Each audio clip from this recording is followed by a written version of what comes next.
ইয়াত 60 ঘৰ মানুহ আছোঁ। ইয়াতে মই গায়ন বুঢ়া বাবু কৰোঁ।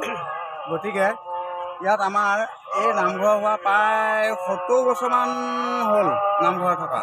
গতিকে আমি যেনে তেনে কষ্টবৰ্ত কৰি নামঘৰটো বনাইছোঁ। তাৰ বাহিৰেও আমাৰ অৱশ্যে চৰকাৰে নিদিয়া নহয়, চৰকাৰৰ পৰা আমি এই 2.5 লাখ টকা যিটো অনুদান যে পায় অসম দৰ্শন, সেইটো আমি পাইছোঁ। কিন্তু আমাৰ ধৰক ইয়াত এটা অসুবিধা কি, আমি এই আমাৰ কাশীবাসী ৰাইজৰ ভিতৰত আমাৰ নিৰ্দিষ্ট এটা এৰিয়া ধৰক এই নামঘৰটোৱে আজিকালি বিভিন্ন ধৰণে ধৰ্মীয় অনুষ্ঠানত বিভিন্ন ধৰণে বিপদ পৰে।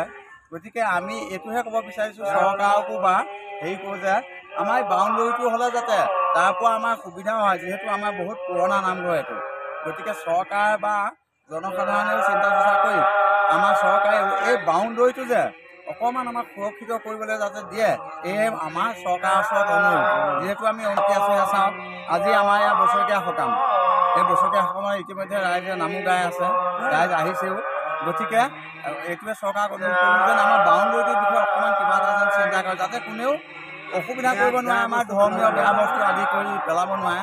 ধৰ্মীয় অনুষ্ঠানটোত আমি সুকলমে ধুনীয়াকৈ সুন্দৰকৈ পালন কৰি যোগ ধৰ্ম পালন কৰি আমি থাকিব পাৰোঁ, সেইটোৱে আমি মানে বিচাৰিছোঁ।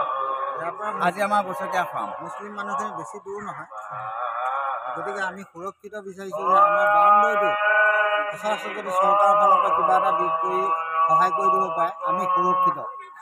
এয়াই আমাৰ ক'বলগীয়া চৰকাৰ। আৰু এটা কথা মানে আমাৰ ইয়াত চৰকাৰে কিছু চলাৰ দিয়ে, লাইট দিয়ে যে, সেয়া চৰকাৰে যাতে আমাক 3টামান লাইট দিলেও যথেষ্ট। আমাক সেইটোৱে ধেৰ নালাগে, আমাক 3টা যদি দিয়ে তেতিয়াহ'লে তাৰ পৰা আমি ধৰক পোহৰ আজি ৰাতিপুৱাও আমি সুৰক্ষিত হ'ম। গতিকে আমি অনুৰোধ চৰকাৰক কৰিছোঁ যে আমাক চলাৰ লাইট 3টা যেন ইয়াত শীঘ্ৰে দিয়াৰ ব্যৱস্থা এটা কৰে। সেইটোৱে আমাৰ আপত্তি মাথোঁ, আৰু এইটো চৰকাৰে বিবেচনা কৰি দিয়ে জানো।